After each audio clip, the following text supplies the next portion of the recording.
বিশিষ্ট আলেমে দ্বীন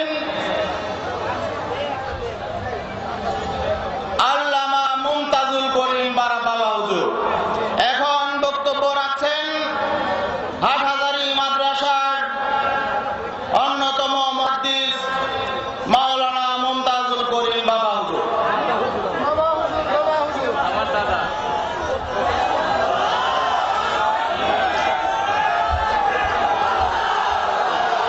বিসমিল্লাহির রহমানির রহিম। নাহমাদু ওয়া নুসাল্লি আলা রাসূলিল কারীম। 2001-এ এখানে বক্তৃতা করেছিলাম। সরকার যে ফতোয়া বিরোধী আইন পাশ করেছিল তার জন্য বক্তৃতা করা হয়েছিল। সেই জন্য সরকার আমাকে জননিরাপদে আসামি করে জেলে পাঠাইছিলেন। এই আইনে শেখুল হাদিস সাহেব 4 মাস, মুফতি ফজলুল কামিনী 4 মাস, আমি মুমতাজুল করিমকে 4 মাস তো দূরের কথা 4 দিনও রাখতে পারে নাই। সরকার যা পাশ করে আমি এটা বাতিল করি, মুখে বলি নাই, বাস্তব দেখাইয়ে। আল্লাহ বলেন কুল আতিউল্লাহ রাসূল ফাইন তাওয়াল্লাউ ফাইনাল্লাহু ইউহিব্বুল কাফিরিন।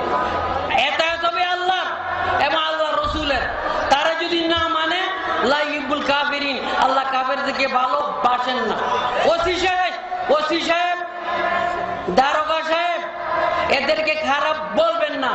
ওসি পুলিশ, এটা কোরআন শরীফ যিনি জামে একত্রিত করেছেন উসমান রাদিয়াল্লাহু তাআলা আনহু, তিনি পুলিশ বাহিনীকে তৈরি করেছেন। লাঠি দিয়ে মারে, পুলিশের দোষ নাই, সরকার থেকে হুকুম পায়। কুকুরকে লাঠি দিয়ে মারে, লাঠিটারে কুকুরে কামড়ে না, যে মারে তারে কামড়ায়। এখানে পুলিশ আসক যে আসক, আমরা লা ইলাহা ইল্লাল্লাহ মুহাম্মাদুর রাসূলুল্লাহ পড়েছি। আগমন আর গমন, আবার দিলে গমন। আমাদেরকে এই দুনিয়া স্থান ন, কবরে যেতে হবেই হবে। ওখানে বিএনপি ডান মার্কা, আওয়ামী লীগের নৌকা মার্কা, এটা নিয়ে কবরে গেলে কোনো লাভ হবে না। আমাদেরকে কি করতে হবে?